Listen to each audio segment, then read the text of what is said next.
everyone, welcome to my first ever YouTube video. My name is Harriet, and on this channel we shall be doing a series called Untold Mysteries and Murders. So it'll be to mysteries and serial killers in a good way. You stay with me and you shall get entertained. We shall be doing makeup just as a form of distraction, because what we're talking about sometimes is just so intense. I will always do my eyebrows off camera because it takes long. Like, it took me 30 minutes to make them look this bad. So yeah, enjoy. Let's get started. So today we shall be talking about a haunted house in Ruiru. Ruiru. So this house is located 20 meters away from the main road, from like Thika Road. Ruiru is in Kiambu County, by the way. This house was built in around 1990. People are not actually sure when. Some say before 1990, just slightly before, and some say in 1990 itself. But anyway, the owner of this house, this mansion, okay, it's not a mansion, it's a rental where people can rent apartments, but the owner of this house, it said that he owned a house in CBD in town that collapsed in 2005 with no cause of reason. Like, the house had been standing okay for years. It was built okay. Every investigations say that it was actually okay. They don't even understand why it just collapsed. Poor man. He should probably just invest in other things other than buildings. Clearly they don't like him. So anyway,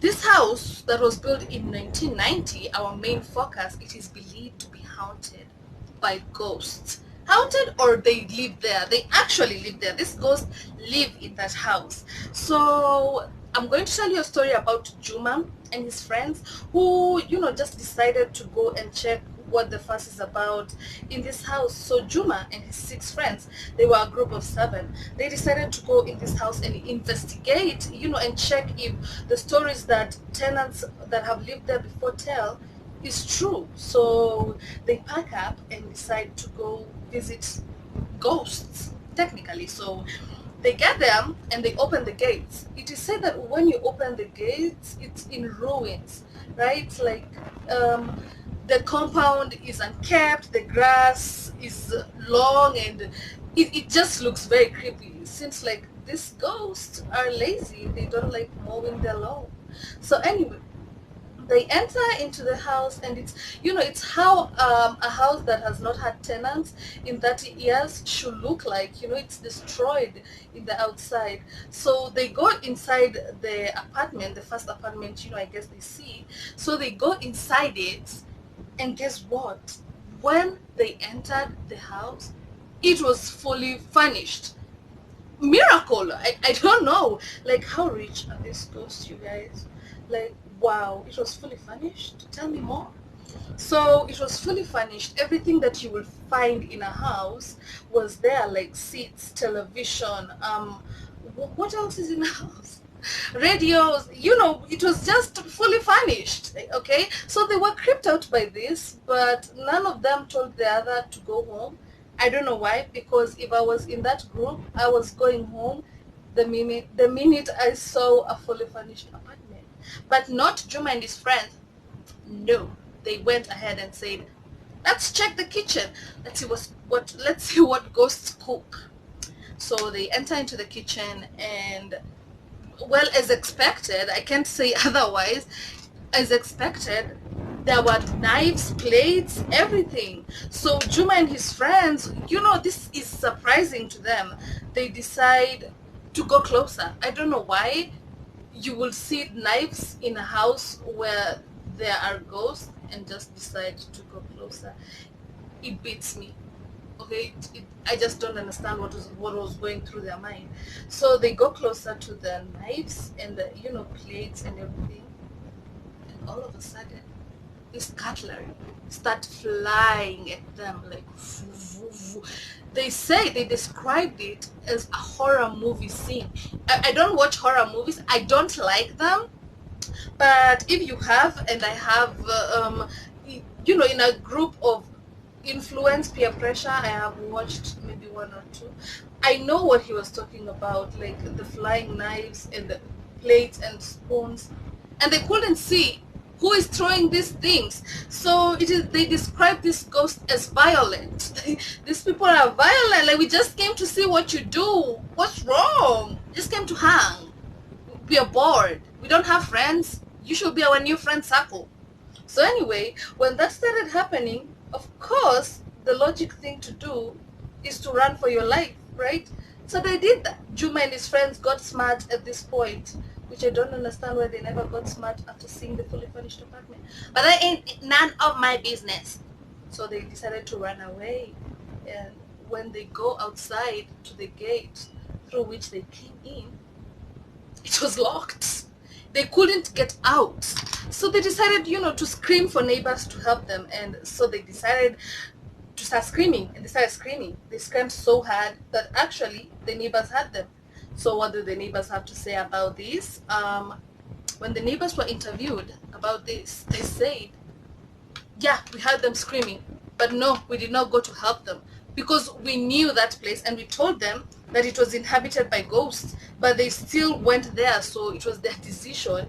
We know, we've seen what has been happening, so yeah, we just entered in our houses and minded our own business, which I would have definitely done. I'm a Christian, so the first thing, Christians ask themselves is, what will Jesus do? So the answer is Jesus will help them, yes. But Jesus has superpowers. I don't. I'm going home to sleep. So they weren't helped. And Juma says the more they screamed, the more they were beaten. Literally, these ghosts were like, we are going to discipline you because your mama didn't teach you not to invade privacy. We're going to teach you not to ever invade privacy. And they were taught the lesson. So after they were beaten, Juma says when the ghosts thought that they had punished them enough, they let them go. That's funny. Were these ghost African parents? Because I totally relate at this point with African mom kind of behavior, but they were let go. And Juma says when they left that place, they never as much as even point at it, let alone look at it again. They were like, no, not good place, we is going home, and they were done with that place. So that is how Juma and his friends found out that they were actually ghosts, or supernatural beings living there, but you actually can see them.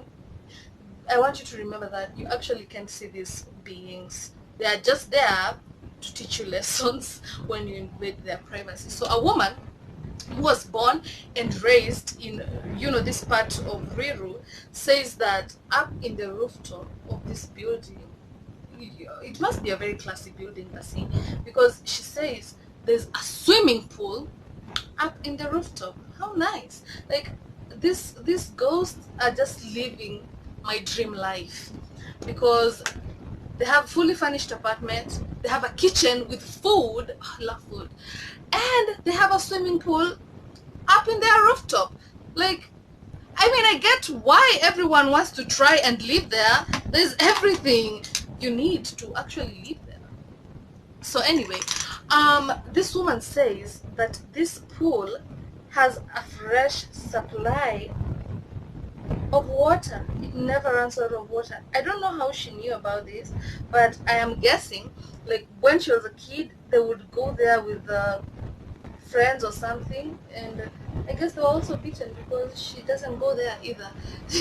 So one of the ex-workers who used to work in that building when it was new, he gives his side of the story and supports this theory that there are actually ghosts living there.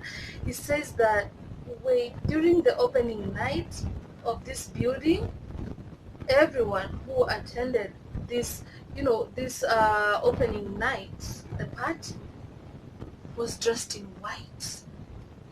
How creepy. Okay, it's not creepy because nowadays there's whitewash parties, right? But at that time in 1990, everyone wearing white, going to a party, opening night. Suspicious? I don't know what you think. But he also says that all these people that came dressed in white all came in luxurious, I don't know how to say that word, luxurious. Did I get it right, or am I just getting it wrong each time? He says that they came there in, posh cars.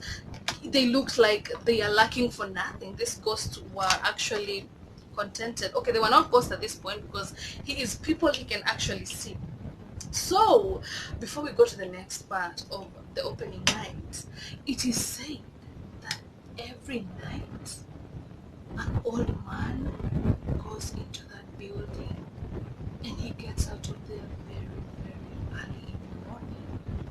He's old and he's been doing that for 30 years. He is believed to be the watchman. Oh, oh my god. But now you see this man we're talking about, the old man. Now we go back to the white party, right? So that night when the guests were leaving, guess who they left in company of? The watchman. Oh my god. And they have never been seen again. I don't know what happened actually. What is your guess? Did he kill them and then turn them into ghosts? Or what is he? Okay, what is he? But an Indian family that had been staying there, like they had just moved into the country, if I am not wrong. So they decided like we need a place to stay and the nearness to the road and everything. So they found this place, the house, and they were told it is actually haunted, but they didn't believe it. Like, we don't believe in such things. Haunted? Us?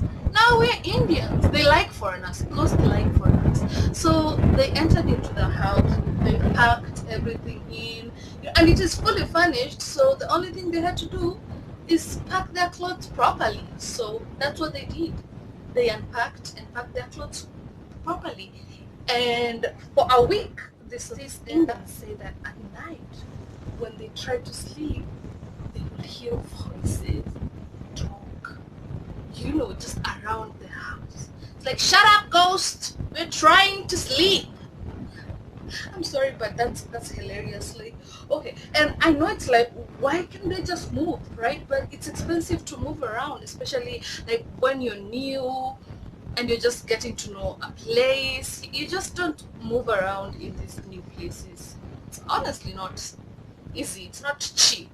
So they didn't move, but they stayed there for a while. But after a while, things kept getting weirder and weirder until one day they went to work and they came back and guess what? Their clothes were packed well outside their door. Leave. We are done having people in this house. You don't wash plates. As the landlord of ghosts, I am ordering you to just live in peace. So that was very awkward because when they all left the house in the morning, everything was in order. They had their, what are they called? Their clothes were in their closets. Everything was okay. And then you come home and you just find everything just packed properly outside the house. I'm actually leaving. I'm leaving that house. I don't know about you, but me, I'm gone. So they left, and foreigners kept going back to that place. And every time they went back there, they would stay for a while, and then after a while, after they're staying, it's like they give you a warm welcome, this ghost. And then after a while, when you get back home from work, you actually find your clothes well packed outside. Oh my god, yeah. You actually find your clothes well packed outside your house. You're being told to leave by ghosts. And you already been going through a lot. I think this ghost give you a chance to realize yourself that it's not a good place for you to stay. If it's not, you need to leave. And if you don't, well, they teach you the lesson of your life by chasing you out. By chasing you out, but technically to most of these other visitors, these ghosts were not violent at all. They were just, they packed their things outside and just told them to leave. Like, didn't tell them to leave like leave, but when you find your things outside in somebody's apartment, the natural thing to do is to go, right? So that's what they did. They left. And these stories about this apartment, for me, I don't know what you think about them, because now we've come to the end of this of the story. But I don't know what you really think about this apartment. But for me, I will totally believe it. Like somewhere inhabited by ghosts. I am like, and creepy things are going on. Everyone who has been there is giving you a different kind of story. I would believe it. I think I would, for me, because I don't play with such things. I don't play with my life, and I don't play with ghosts. Like, the dead have nothing to do with the living. That's what I believe. So if they're here, then let them have their vacation. I don't know, let them stay there. So thank you so much for joining me on this video. I don't know if it was a really long or really short. I didn't do like a full face of makeup because it's really hot right now, so, and I don't want my face to be cakey, and I don't want to put on lashes because I'm not going anywhere. I'm just going here to watch TV or do something else with my life. Okay, so thank you so much for joining me on this episode. Tell me stories that maybe you want to hear, creepy stories you've had probably, or maybe stories you think I should tell, ideas of what I should tell. Like,